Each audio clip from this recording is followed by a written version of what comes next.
Et après, en fait, je pense que Nasri, pour rentrer dans le vif du sujet, tu as commencé à en parler, il y a beaucoup d'engouement autour de lui, et que ça soit et négatif comme positif.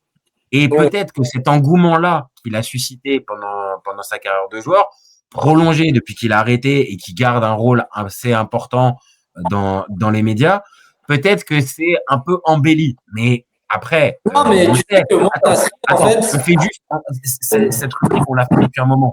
On le sait aussi. Le foot, il y a aussi un peu de la nostalgie. Et ouais. peut-être que Samir Nasri, il donne une certaine nostalgie du foot, pas du foot peut-être le plus pur qui soit, parce que celui des années 2000, 2010, c'est pas le plus pur, mais d'un foot encore un peu à l'ancienne, pas comme celui de maintenant, où pour le coup, il a fait vibrer en fait. Et ça, avec le temps, le joueur qui a fait vibrer, tu le sais comme moi, il garde un peu une cote qui s'améliore au fur et à mesure du temps. Et je pense que Ouais, Nasri en est d'accord. En fait. ouais, ouais.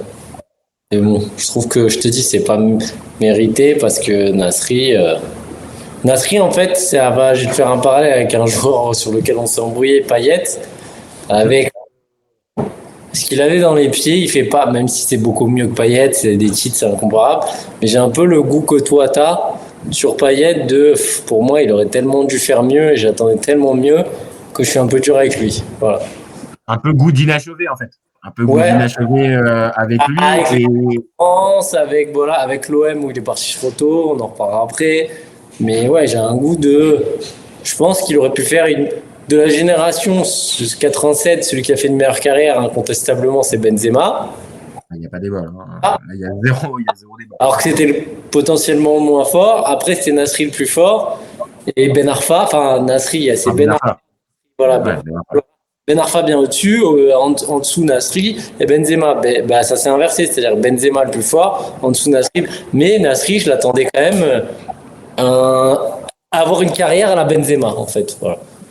Et Ouais, pour c'est plus ça. Et t'as raison, t'as raison. Et ça fait partie aussi Benzema, de ça cette. prend le ballon d'or, les gars. Lui, il est même pas dans la liste. Enfin, tu vois la différence. Enfin, on peut Non, même non. pas. Moi, parfois, j'entends des gens qui les associent. Enfin, aucun rapport. Le mec, il a gagné le ballon d'or.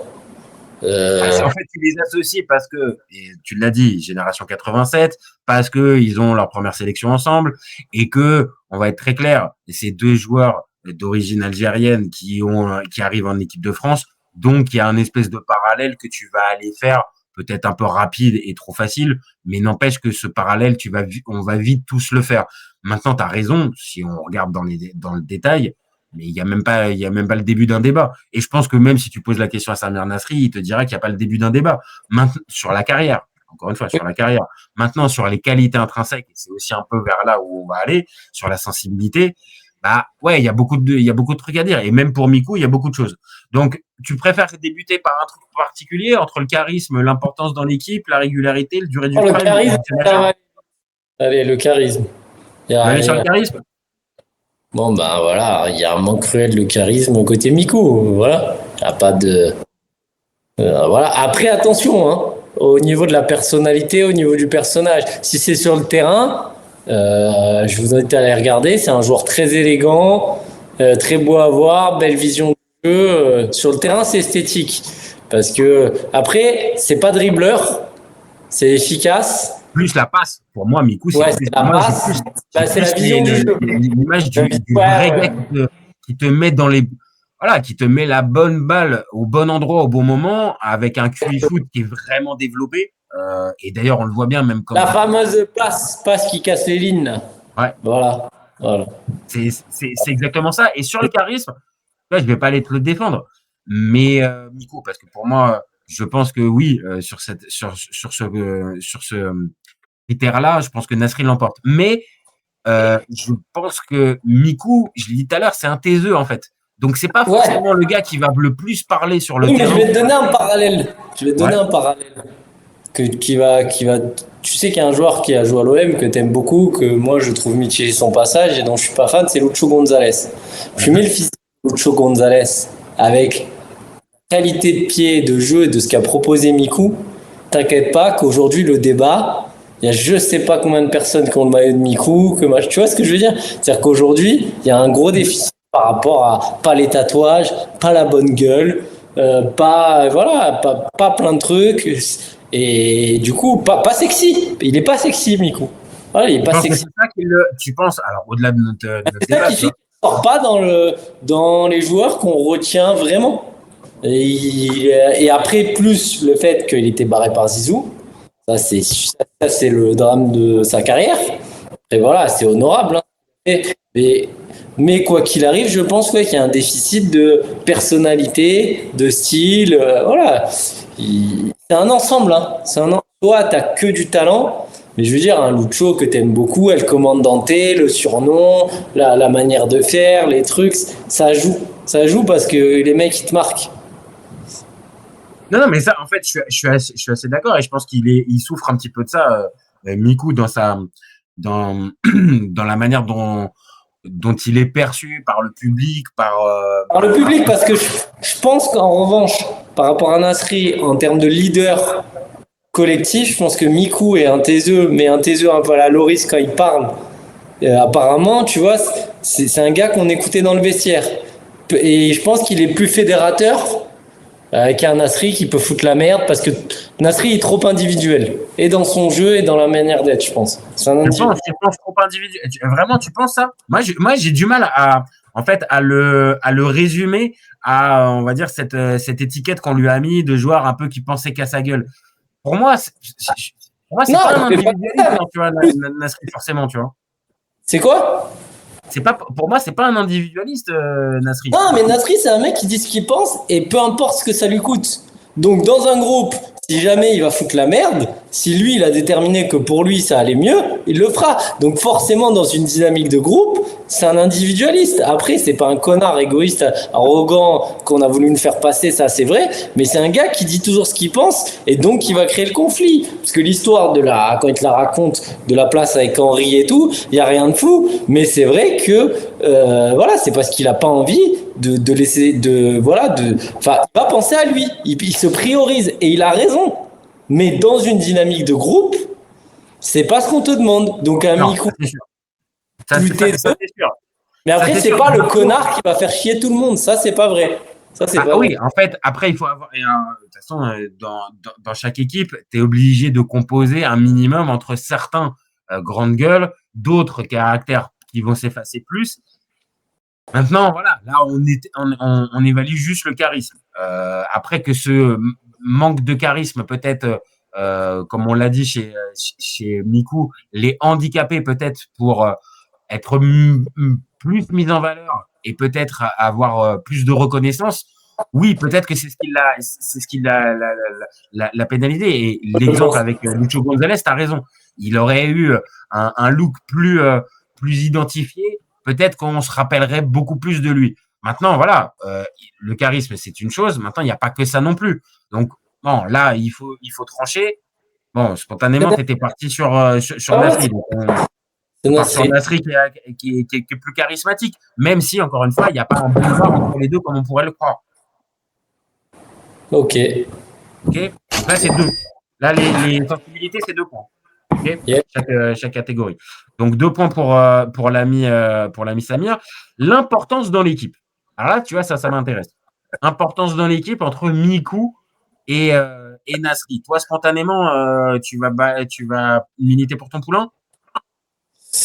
euh, L'importance dans l'équipe? ouais, je vais dire Miku, oui forcément, Miku il est beaucoup mieux, il est beaucoup plus enfin, dans les équipes dans lesquelles il a joué, excuse-moi, c'est plus. Enfin, il est plus important. Dans Nasri, après, c'est parce que peut-être Nasri il a joué avec des plus gros joueurs. Ah, ouais, c'est peut-être ça. C'est peut-être ça. Parce que je veux bien qu'en fait, Miku, pour moi, spontanément, il est plus important dans les équipes. Mais de l'autre, j'avoue, on est obligé quand même de regarder les équipes qu'ils ont fréquentées tous les deux. Et j'avoue que c'est peut-être plus simple d'être iconique au Werder que iconique à Manchester City, version début des titres qui s'enchaînent. Tu vois, peut-être qu'il y a plus de concurrence pour un Nasri dans les équipes dans lesquelles il est passé. Oui, oui, tout à fait. Donc, est-ce qu'on retient juste qu'il y en a un qui était plus important parce qu'il a fini, on l'a dit tout à l'heure, meilleur buteur, meilleur passeur de la Bundesliga avec le Werder. Mais est-ce qu'à Bordeaux, est-ce que c'était le joueur le plus important, Nico? Pour moi, j'ai plus tendance à penser à Wiltord, à penser à Lasland quand ils sont champions. Non, mais au Werder, voilà. Ok, mais au Werder, c'est quand même le meilleur joueur et à Parme, c'est un parmi les très bons joueurs. Donc pour moi, l'important, c'est nul. Hein. Enfin, s'il n'y a pas de. On peut pas Il n'y en a sortir. pas un qui l'emporte, il y en a pas un qui l'emporte sur eux. Parce qu'après, Nasri, pareil, pour aller dans ton sens, Nasri à l'OM, je ne sais pas si au moment où il y est, c'est le joueur le plus important de l'équipe. Ça fait partie des joueurs importants parce qu'en plus, c'est une valeur marchande, c'est l'espoir du club et tout ça. Mais il joue avec des joueurs comme Nyang, comme Ribéry. Je ne sais pas si c'est le joueur le plus important dans l'équipe à cette époque-là. Hein. Non, mais je réfléchis, je te dis, pour moi, c'est jamais la star de l'équipe. Donc pour moi, je dirais que dans le jeu, j'ai l'impression que Miku il est plus important parce que plus décisif. Mais dans l'équipe, dans le vestiaire, en fait, il a joué avec des plus gros joueurs. Dans le vestiaire, je pense que je te dis, Miku c'est plus un leader taiseux, sans pas forcément un charisme, mais voilà. Mais je dirais que c'est match nul. J'arrive pas à déterminer. Pour moi, ça se vaut. Parce qu'il y a des moments où, voilà, comme tu dis, au Werder, c'est le patron, mais tu peux pas comparer à City, quoi. Où il y a que des stars, quoi. Donc, voilà. C'est Donc, ça. Cette équipe de City où tu as des Agüero qui arrivent, des Yaya Touré, il y a Tevez. Vraiment, c'est une équipe, à ce moment-là, c'est vraiment compliqué d'exister et d'être le joueur plus important. Mais de l'autre, même si c'est que le Werder, on l'a dit aussi, ce qu'il a pu faire avec le Werder et être aussi important dans cette équipe-là jusqu'à être champion d'Allemagne, et c'est aussi fort aussi. Donc, ouais, c'est deux manières différentes d'être important dans l'équipe. Mais pour moi, je te rejoins. Pour moi, c'est match nul entre les deux. J'arrive pas à en voir un qui est plus important dans l'équipe que l'autre. ok. Bon, régularité. Je pense que là, ça va être. Ouais, là, il n'y a pas beaucoup de débat, justement. À un moment, il y a des moments où on peut débattre pendant longtemps. Là, pour moi, il n'y en a pas. J'ai du mal parce que justement, la fin de carrière Et pareil, de Nasri, ouais, ça part sec. C'est son défaut majeur, d'ailleurs. Après, il y a l'histoire du dopage. Enfin, voilà, il y a tellement de trucs que Nasri n'est pas régulier. Ouais. à la fin, en fait, l'après Manchester United, pardon, c'est. Alors, ok, Ouais, il y a encore l'année avec Sampaoli au FC Séville voilà. où il arrive encore un peu à faire. Après, quand il part en Turquie et tout, là, non, c'est n'importe quoi après. Mais après, oui. Après, entre la Turquie, la Belgique, West Ham qui revient et comme tu l'as dit, la suspension pour dopage. C'est même pas la peine. Si tu ajoutes les embrouilles avec Deschamps à ce moment-là, parce que ça commence à coïncider aussi avec ça. Ouais, non, là, j'avoue, on est sur une toute autre ambiance chez Miku. On est sur une carrière, pour le coup, menée vraiment proprement, j'ai envie de te dire, avec, je viens terminer dans le club où j'ai été peut-être le meilleur, en tout cas. Il y a des passages dans les championnats étrangers, on l'a dit, c'est respectable et c'est même très, très fort du côté du Werder.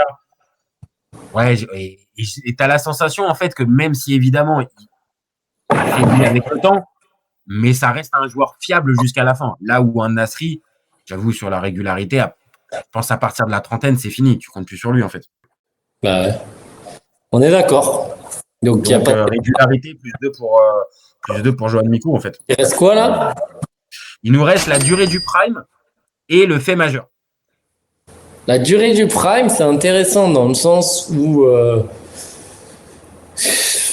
j'ai l'impression que c'est plus long on vient de le dire, hein, parce qu'il revient à Bordeaux. La fin de carrière, en fait, de Nasri, du coup, ah oui, c'est son prime. Là, on parle du prime, donc on va dire la meilleure partie. Et est-ce que là, pour en revenir justement à notre débat initial, à son prime, tu choisis C'est pas le niveau du prime, c'est la durée.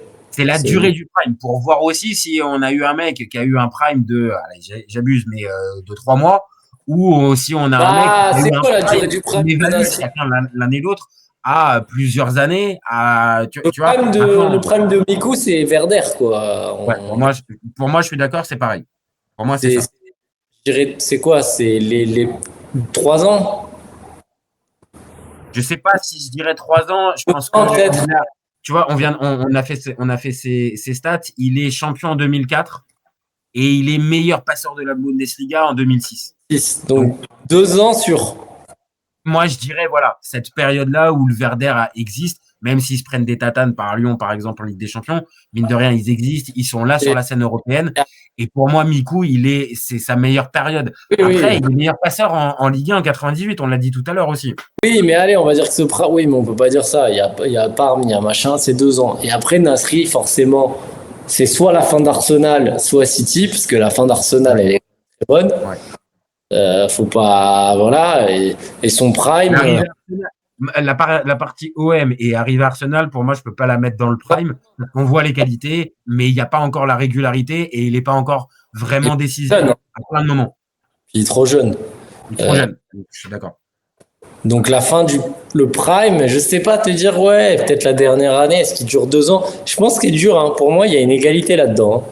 Il n'y a pas un qui a fait un prime très très. Enfin, pour Non, je pense on est à peu près similaire sur les durées de prime, en fait. Sur les gérer durées de moments où ouais. les mecs ils sont vraiment au top, importants dans leur équipe, décisifs sur le terrain. Je pense que, ouais, on est sur 2 ans chez Nasri et 2 ans chez Miku. Moi, je vois pas. T'as raison, j'en vois pas un qui a un prime plus long que l'autre. Et ensuite, il reste.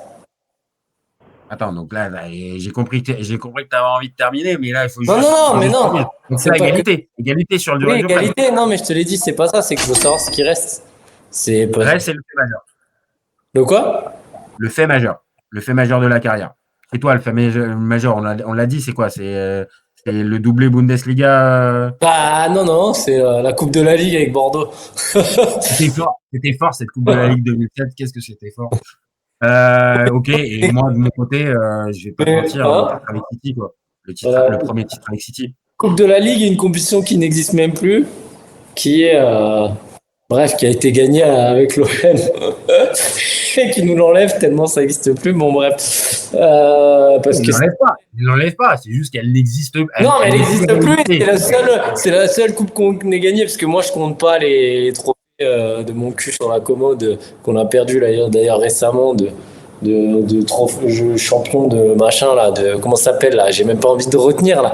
Le- Le trophée des champions. Hein? Le trophée des champions. Tellement je déteste ça, je veux même pas les compter. Donc pour moi, le dernier titre majeur de l'OM, c'est la Coupe de la Ligue. Elle n'existe plus.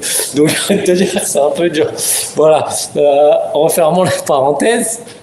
Donc, sur le fait majeur, en gros, il y en a pas un qui l'emporte Il sur y en a l'autre. un qui fait doubler. Ouais.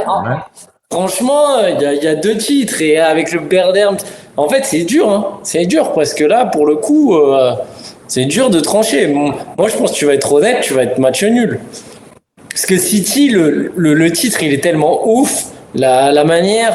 En fait, c'est la manière qui est ouf pour City, mais de l'autre, si on est très honnête et très transparent, Bah, y a, gagner je pense qu'il y aurait des gamins Bundesliga avec le Werder de Brême, avec le Bayern en face. Voilà, avec le Bayern en face qui prend soit l'un, soit l'autre. Regardez le Bayern. Enfin voilà, c'est vraiment un championnat à l'Allemagne. C'est un très bon championnat, mais c'est quand même très lourd. La domination ça ressemble au PSG. Hein. Franchement, c'est assez lourd et sur plus longtemps. Oui, oui. Et puis tu regardes sur les 30 dernières années le nombre de titres qu'ils ont pu engloutir. Oui, voilà, tu es obligé forcément de retenir un peu ce qui Et n'ont surtout pas que le été. Werder, c'est pas Dortmund à cette époque-là. C'est pas un club qui est structuré pour gagner ça. Non, Donc, non, non. franchement, Non. exploit. Donc, Exploit. c'est exploit. Et de l'autre, je te dis, c'est difficile parce que City, sauf les vraiment très jeunes, mais on a tous en tête le titre de 2012, comment il le gagne, le but d'Aguero à la Oui, mais 93e minute. voilà, tu ressors. Regarde au Werder, tiens, très intéressant. Tu ressors qui au Werder de l'équipe, toi? T'as retenu qui? Ah, il y avait le Thorsten Frings. J'adorais Ouais. Thorsten Frings qui avait une putain de frappe. J'adorais l'attaquant qu'ils avaient, qui était Elton, le Brésilien, Hein? Ouais. qui était bien massif. Et Mais après, oui, clairement, après, je t'en Miku, sors pas. Voilà, moi, je te sors 3 joueurs comme toi, les mêmes. Derrière, j'en ai pas. Je suis obligé d'aller regarder si je veux. Donc, franchement, celui qui sort, pas parce qu'on est français, mais celui qui sort de cet exploit-là, si on demande à des gens de la Bundesliga de nous sortir les mecs, les marquants, c'est Frings et Elton un peu et Miku. Donc, le titre, il est presque pas attribué à Miku, mais tu vois ce que je veux dire, ça? Genre, c'est lui qui va sortir dans les premiers noms, hein. c'est quasiment le sien. Et puis, allez, je te fais une passe décisive. Je sais pas si tu l'as, je pense que tu avais déjà dû l'entendre, mais le joueur préféré d'un Tony Kroos, Si, j'ai c'est quand entendu. même Johan Miku, quand même. Bon, ça te place quand même un minimum l'importance qu'a pu Ouais, il y a avoir le fameux truc, un il Johan pourrait Miku dire, en Bundesliga quand même, tu vois. pourrait Parce que si, dire, ouais. il pourrait dire ce fameux truc, je suis le joueur préféré de ton joueur préféré. Dans le sens où Tony Kroos sur la nouvelle génération, des mecs qui sont pas en mode Cristiano Ronaldo, machin, je pense qu'il sort dans les noms des mecs qui aiment le foot, quoi. Oui, si t'aimes le foot, t'aimes un minimum, je pense, Tony Voilà, Kroos. donc les mecs qui sont fans de la nouvelle génération, il y en a qui sont pas, je te dis, que en Cristiano Ronaldo et Messi, sont en mode, après les noms qui sortent, ça va être Modric, Kroos, des mecs comme ça. Il faut savoir que tu l'as dit, hein, tu m'as fait une passe D, le joueur préféré de leur joueur préféré, c'est Miku. Donc franchement, ça veut dire quelque chose. Ça veut dire quelque chose. Et évidemment, on l'a dit pendant tout ce débat, euh, évidemment, il bénéficie d'une moins grosse couverture médiatique, bien qu'il soit encore consultant à l'équipe du soir et qu'il soit Ouais, important. Mais il n'a pas cette, il n'est on pas va dire, respecté comme il devrait. Et après, tu vois, c'est vraiment les connaisseurs. C'est un peu comme quand tu vois que des mecs comme ça veut dire qu'en fait, ils ont marqué des gars. Et ils n'ont pas forcément marqué le foot, mais ils ont marqué des gars comme Zidane, son idole c'est Francescoli. Francescoli, il y a très peu de gens qui vont te sortir que c'est leur joueur préféré, mais parce que les mecs, quand ils regardent le foot à cette époque, ils s'identifient. Kroos, il a dû s'identifier parce que c'est la Bundesliga, ça va être la même histoire. Il doit avoir 15 ans ou je sais pas quel âge comme Zidane. Il doit aller au stade, il doit le voir jouer, tu vois. Donc forcément, après, on l'a dit aussi dans le profil, bah, mine de rien, un Francescoli par rapport à un Zidane, bah, c'est deux dribbleurs, c'est deux joueurs techniques. Là, un Toni Kroos et un Joan Mico, on l'a dit tout à l'heure, dans l'art de la passe, bah, c'est similaire. Donc, il y a aussi ce côté, je pense, qui était pris chez Toni Kroos en exemple, avec, j'aime bien voir ouais, ce mais c'est genre super important j'aime ce bien que tu voir as ce dit, joueur. parce que ça donne vraiment ce côté, c'est très important ce que tu m'as dit, ce côté sous-côté médiatique, dans le sens où vraiment te dire qu'un mec comme ça, il s'est inspiré de Miku, alors qu'aujourd'hui, peu de monde, hein, on va pas se mentir, on va faire ce débat, il y a pas beaucoup de monde qui va dire ah Miku, ah putain, je clique, etc. Parce que Miku, c'est pas vendeur. Donc ça veut dire qu'aujourd'hui, la nouvelle génération, voilà, j'en discutais avec eux, ils te sortent pas Miku, hein. Ça va Ah pas bah le non, sortir. bah non, et c'est aussi pour ça, c'était intéressant d'avoir fait ce débat entre les deux parce que tu viens de le dire spontanément, peut-être que beaucoup vont dire bah Nasri parce que plein de repères et plein d'images, mais si tu regardes dans les détails, et ça me fait mal de le dire puisque là on est à la fin de notre débat, Ouais. celui qui a le plus de points, il n'y a même pas besoin de sortir les calculettes et tout ça. Là, Voilà, celui qui a le plus de points, c'est Miku. Alors, si on même demande, si j'aime pas les stats, c'est tellement une victoire par stat qu'on peut pas dire que en fait voilà, c'est pas possible. Et après on parlera du reste. Mais tu vois, je suis sûr que Kroos par exemple dans 20 ans, les gens s'en rappelleront de lui dans 20 ans, tu vois ce que je veux ah dire. ouais, Et c'est pas le cas. Et Miku, après, si on va revenir sur au-delà du fait que donc le match est gagné par Miku sur ça, moi je trouve même, et tu vas me dire ce que tu en penses, je trouve que Miku, dans ses qualités intrinsèques, parce qu'on peut parler, on peut pas parler que de la carrière, je le trouve, moi je préfère ses qualités au niveau de la passe, je le trouve, voilà, plus efficace, plus élégant. C'est vraiment mon point de vue, quoi. Et je trouve que c'est. Nasri, il était assez lent. Enfin, il y a plein de choses que, dans les qualités intrinsèques pures, et on ne croirait pas, si je devais le noter, lui faire une carte FIFA, tu vois, ben, ouais. fort Miku. Mais c'est mon point de vue après, parce que ça, c'est vrai que c'est difficile à Ah, tu déterminer. l'as dit. T'as dit un élément qui est important et encore plus peut-être pour la jeune génération. C'est comme c'est pas des joueurs l'un comme l'autre, là pour le coup, rapides. Donc Ouais. c'est pas des gars qui prenaient la balle Non, non. et qui driblaient tout le monde. juste sur leur vitesse ou même sur leur qualité de dribble, elle était bonne, mais c'était pas leur qualité numéro un. Et qu'après, si je comprends bien ce que tu dis, il y en a un qui est peut-être un peu plus classe et élégant sur le terrain, Mikou, qu'un Nasri, qui est, qui est un beau joueur. Hein. Attention, Non, c'est un super joueur, ça on reste en revient. un beau joueur, mais peut-être moins élégant sur le terrain qu'un Mikou qui peut-être par la taille aussi, par la manière de porter de. On va pas faire la comparaison, mais vraiment, parce que tu parles des joueurs lents, Zidane était un joueur plus ou moins lent. Enfin, en tout cas, c'est pas un joueur rapide. Hein. Pas si lent que ça, je pense que c'est un faux lent. C'est un faux lent, parce qu'il était pas si lent que ça. Mais en tout cas, ce que je veux dire, c'est que Mikou, il avait des caractéristiques, attention, ok, parce que je sais que Zidane, c'est l'idole de tout le monde, mais des caractéristiques similaires à Zidane dans son jeu. Ah oui. Il avait en fait, la comparaison qu'on pourrait faire, c'est que, parce que un jour il faudra qu'on fasse ce débat-là, Gourcuff Prime, il avait un niveau de dingue, et il y a un peu ce même, en plus on bordelais tous les deux, il y a un peu ce même niveau, quoi. T'as Donc, raison, t'as raison. Il y a un peu ce truc-là, et dans même les caractéristiques physiques, c'était des joueurs qui étaient capables, même si pas rapides, mais capables d'enchaîner les efforts physiquement, les allers-retours aussi, participer vachement au jeu, avoir la touche technique. Alors évidemment, Zidane sera toujours un niveau au-dessus, mais sur cette approche, on va dire, du meneur de jeu et du milieu de terrain, même dans sa globalité, ouais, c'est des joueurs. d'ailleurs, est-ce que tu crois pas que Nasri il est un peu plus léger physiquement dans la répétition des efforts? Après, on va forcément arriver à la question à la question de l'arrière-train de Question. Samir Ouais, Nasri, quoi. voilà. Donc, Samir, il y a toujours cette question-là, c'est-à-dire que peut-être pas au tout début de la carrière, mais très vite, Ouais. il y a une contrainte Bah, il y a physique l'hygiène qui de fallait vie, que hein. physiquement Ouais. il soit au top. Ouais, Là où voilà. j'ai peut-être la sensation qu'un Mikou avait Il a moins. toujours été au top. Oui, il a tout. Ouais, Et ouais, voilà. Mais effectivement, Guardiola, il a très bien fait de ne pas lâcher. Voilà, il y a toutes les anecdotes Nasri et de le faire chier sur son poids parce que oui, Nasri se laissait un peu aller et il a tendance à prendre un bon point et à être un bon vivant, ce qui est très bien. Mais dans une carrière de footeux avec la répétition des efforts, c'est compliqué. Alors que Mikou, il avait l'air plus, ouais, c'est plus un physique à la Zidane, c'est-à-dire un vrai mince, quoi. ouais, et je pense que Miku, pareil, pour avoir pour le suivre sur les réseaux sociaux, tu sens quand même que même pendant qu'il était joueur, Oui, c'est c'était pas le plus, un mec avec une hygiène c'était de un mec vie. qui profitait un minimum. Donc, Ouais. c'est-à-dire si par exemple il y avait un soir un verre de vin à prendre, C'est pas je pense que Cristiano c'était pas le Ronaldo. dernier.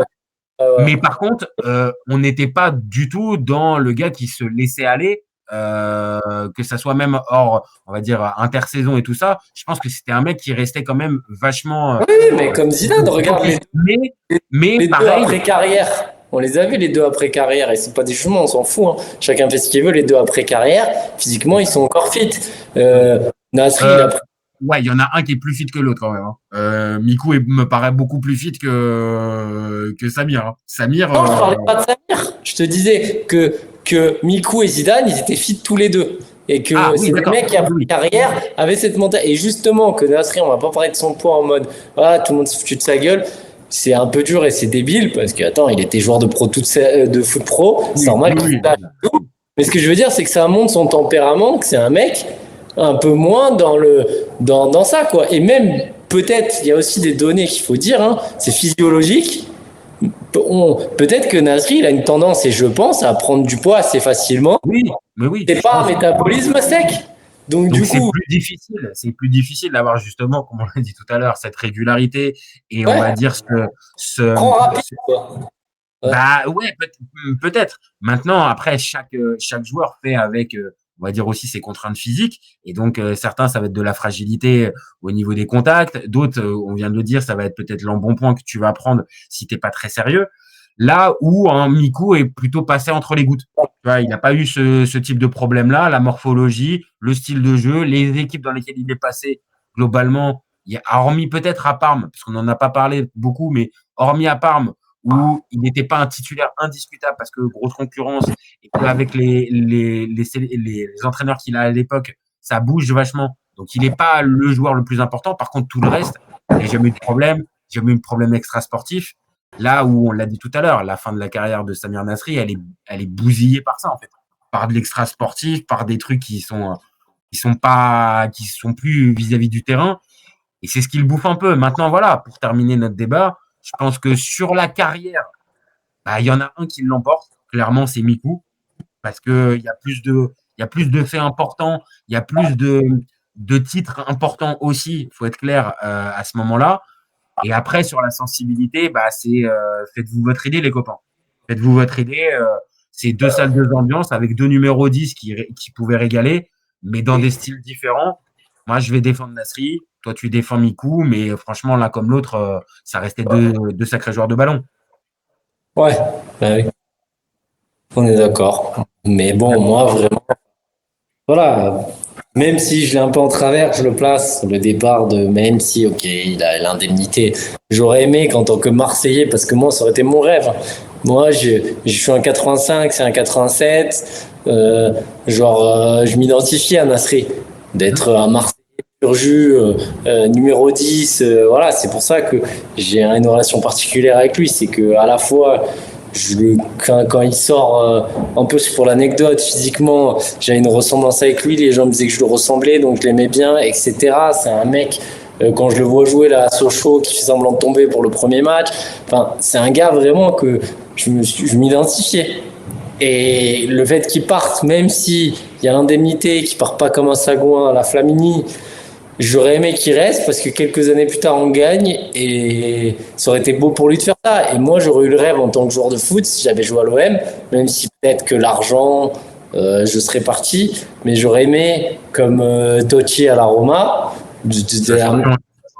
et qui joue la majeure partie de sa carrière. Alors oui, ça aurait été limitant et tout, mais voilà, c'est mon regret. Après, tout le reste en équipe de France aussi, la carrière. Donc, Nasri, j'ai vraiment un sentiment mitigé qui fait que voilà, ça m'énerve quand on l'érige au rang de top player plus quoi. Genre, Oui. C'est plus ça, parce qu'il y a ce fameux goût d'inachevé un peu chez lui que t'espérais aussi en tant que supporter marseillais et t'aimais bien le bonhomme de voir la tournure que ça a pris, le départ peut-être un peu rapide comme tu c'est un l'as dit. ex. Si on fait le débat des consultants, il gagne allègrement. Et puis, c'est un gars qui adore le foot et tout, et que la personnalité, si tu me demandes, je préfère un Nasri qu'un Mikou. Mais Alors là, pour le coup, bah, franchement, je te jure, on pourra le prolonger parce que pour moi, Miku, c'est le meilleur consultant. C'est Ah le ouais? meilleur. Pour moi, c'est le meilleur en 2025, 2025, 2026. Ouais, c'est peut-être parce que le delivery, ce qu'on appelle la manière de s'exprimer, peut-être que je préfère Nasri parce qu'il est plus incisif et c'est sa personnalité. Mais attends, Nasri, il est très très bon dans ce qu'il dit, hein. Pour En moi, fait, il là, est. c'est très bon, mais en fait, si on s'arrête, et là, c'est pareil, en fait, c'est deux manières différentes d'être consultant. Et donc, tu l'as dit, dans peut-être le style, oui, il y en a un où tu vas peut-être plus spontanément vers Nasri. Mais par contre, vraiment, parlant du jeu, et pour le coup, je Ouais. te dis, ça fait des années qu'il parle de jeu sur les. Mais Et après, j'ai du moi, mal, hein, je suis je honnête. rejoins 90 à 95% du temps sur sa vision du foot.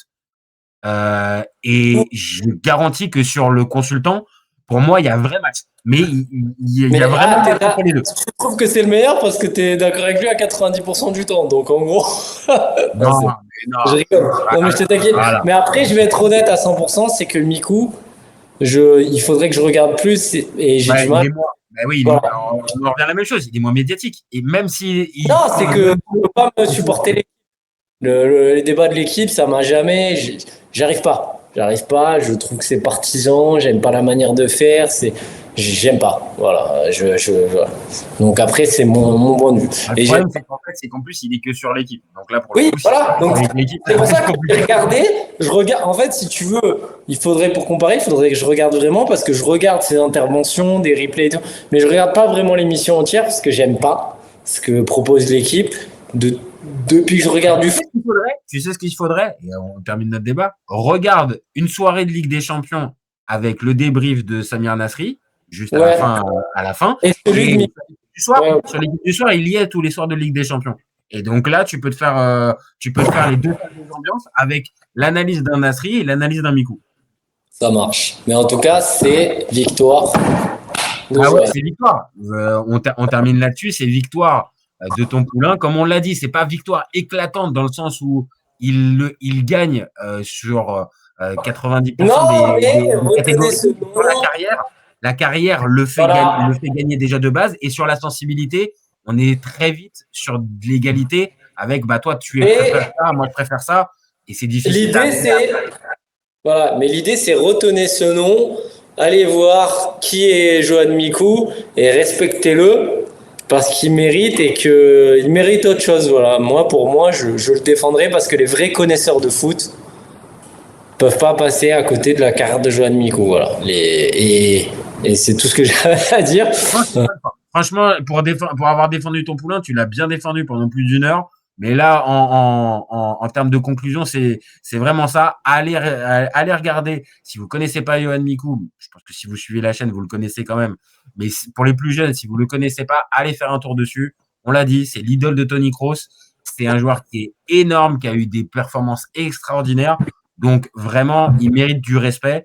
Et pour Samir, on le sait, il a une place importante dans les médias. Donc on va continuer d'en parler. Mais Mikou, ouais, ne le sous-estimez pas, même si pour le coup, je défendais Samir Nasri. Mais bon, merci à Prudé Signaux d'avoir participé. C'était encore bien cool d'avoir fait ce débat avec toi. Un plaisir. Et puis, bah, nous, on se retrouve très vite. N'hésitez pas à commenter, liker et partager.